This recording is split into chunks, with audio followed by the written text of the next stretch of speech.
Hey everybody, it's Carson with Top & Go Productions, and thanks for watching another episode of The Other 99. We're nearly done with our look at the new Commander product. This time we're taking a look at Top & Go Productions writer Angel Madera's take on the Jund Commander deck, Power Hungry.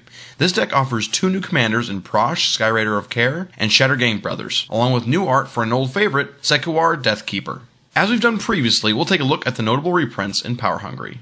Goblin Sharpshooter, a great pinger that untaps whenever a creature is put into the graveyard, which is convenient in this deck as a lot of the creatures are sacrificed, which allows you to deal more damage. And Drexar, Master Breeder, making X11s every time you play a creature spell will quickly give you the fuel you need. However, be careful of not generating too many tokens because 7 or more will take away your Thrall generator.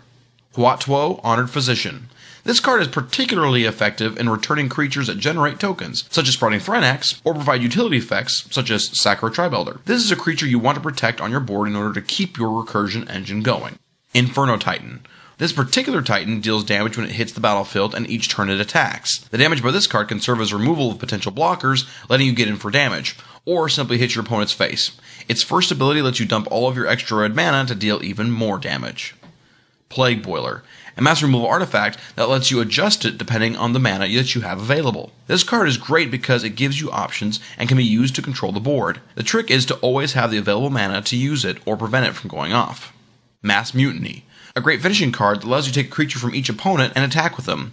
The best part is that after you're done attacking, why not be greedy and sacrifice them in order to prevent your opponents from getting them back?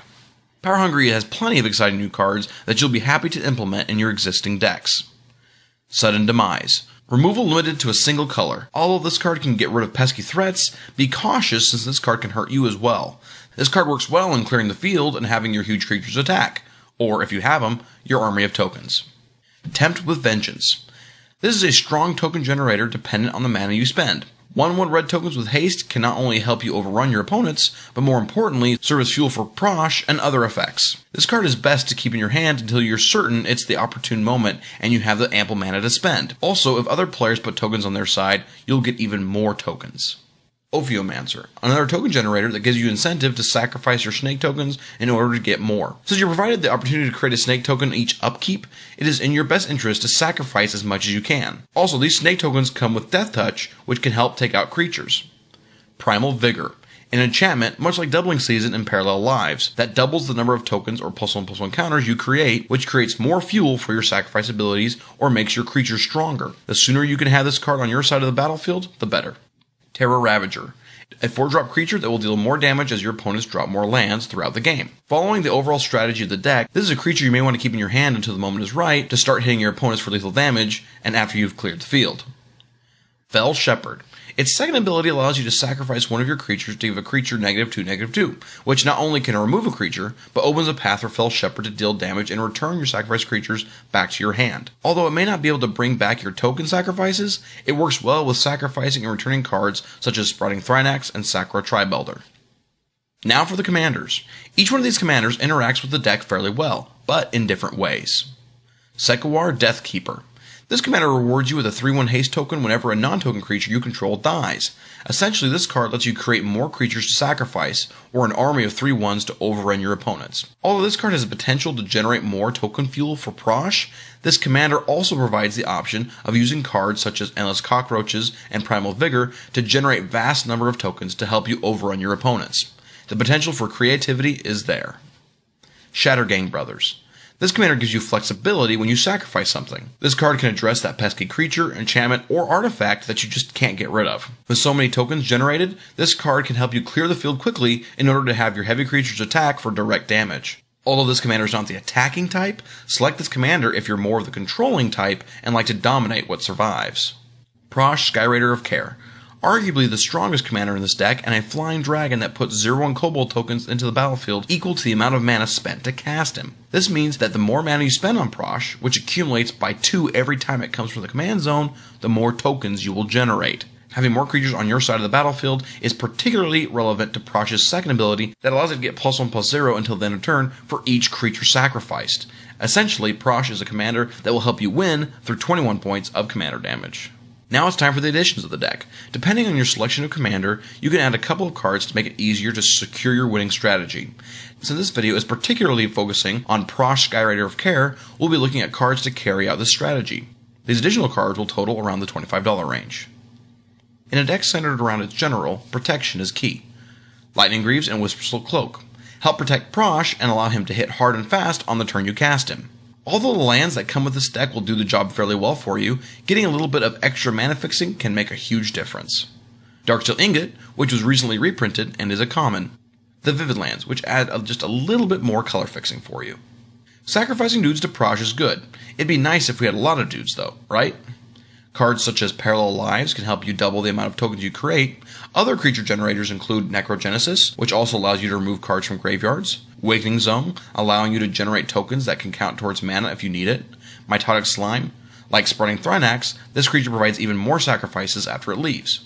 Army of the Damned. One of these, and Prosh should have enough engine fuel to knock out an opponent. Oh, and Flashback anyone? Siphon Flesh. While making tokens, why not have your opponents sacrifice some creatures? And Mimic Vat. This nifty artifact lets you make token copies of creatures that hit the graveyard and sacrifice them before they're exiled. The nice part of this card is that you can get some quality tokens with Enter the Battlefield abilities and then sacrifice them. Here are some additional cards that can help make each sacrifice you make worth that much more. Cards such as Butcher of Malakir make your opponent sacrifice a creature every time you lose a creature, which ultimately helps open the path towards dealing some more damage. Another card that will reward you when a creature is sacrificed is Mortician Beetle, which gets stronger whenever a creature is sacrificed, which is often in this deck. Though you may be focusing on sacking tokens, Recursion can make sacrificing actual creatures a little less painful. Cards such as Nature's Spiral and Treasured Find allow you to return cards back to your hand. Reassembling Skeleton. You can continue to returning this creature to your side of the battlefield for more sacrifices.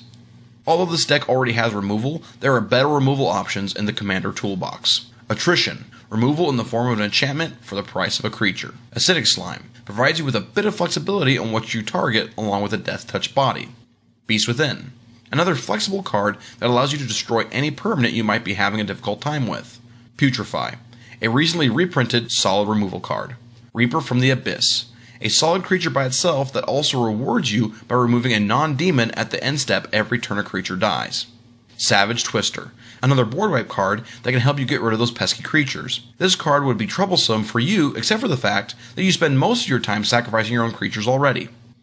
There are a vast number of cards that can help you win your game by either making some of your creatures unblockable, dealing the last few points of damage, or simply taking control over a bunch of creatures. Either way, these cards help you close the game and your victory. Rogue's Passage. Sometimes you just need to connect for those extra points of damage. Keswick Wolfrun. Helps Prosh finish the job if you don't have enough tokens. Profane Command. This flexible card can help in dealing damage, returning a creature from the graveyard, removing a creature, or simply creating some fear. This is a card that can address the situation that you're in. Predator Dragon. Prosh's cousin, who comes in with flying and haste and can help you take advantage of all the creatures you're sacrificing and hit your opponents hard. That's 27 cards we'll be cutting from the deck. So, what will get the cut? Go ahead and remove a forest, 2 mountains, and 1 swamp for your 4 new lands. Restore gets you lands, but Vivid lands are more reliable mana fixing. Obelisk of Jund lacks the indestructibility Darksteel Ingot provides. Night Soil. It's a great card, but it requires the cost of 2 creatures in a graveyard, while Necrogenesis requires only 1 creature with the cost of additional mana. This is a preference choice, but with Necrogenesis you can generate more tokens at a cheaper resources cost. Tooth and Claw. It's another great card to generate tokens, but it might be too expensive to sacrifice 2 tokens to make a 3/1. Remember, it's the quantity, not the quality of tokens that counts here. Walker of the Grove. Although it has flexible casting options, this deck isn't too focused on the quality of tokens created. Furnace Celebration and Blood Rites. Although these cards reward you for sacrificing a creature, the pinging damage might not make that much of a difference in a commander deck, and there are better cards to replace them with. Foster is a fine card, with the exception that you'll have to put all the cards that are not creatures in the graveyard, which can mean potential discarding essential cards. Carnage Altar. Although this deck lacks adequate card drawing, paying 3 mana and a creature for 1 card seems a bit off balance. Deepfire Elemental. It's a great removal creature, but it might deplete too much of your mana to activate it. Quagmire Druid and Elvish Skysweeper are very narrow removal cards that are best replaced with cards like Acidic Slime, which provide a broader range of options. Jund Charm, Rough and Tumble, and Vile Requiem are all potential board removal, but require too much investment and open the possibility for things to disrupt them. White of Precinct 6, Hooded Horror, and Brooding Saurian. These cards provide different ways to hit hard, but they're ultimately best replaced with other heavy hitters that provide effects you're more likely to use, like Predator Dragon. Curse of Predation and Curse of Chaos. They're just not as relevant as Curse of Shallow Graves in this deck. Dirge of Dread grants your creatures fear, but Profane Command helps you provide the same effects, but with more options. Mass Mutiny. It was hard choosing our token game plan over this powerful spell. Widespread Panic is kind of a narrow hate card in a deck that would much rather do powerful stuff than just annoy other people. Thanks for watching Top & Go Productions' take on Power Hungry, and thanks to Angel for breaking down the deck for us. Power Hungry is a great deck if you love to use your creatures as a resource. Not to mention, Prosh and Shattergame Brothers are both great new generals. We have one more deck left, so I hope you'll tune in for that. I'm Carson with Top & Go Productions, and as always, thanks for watching.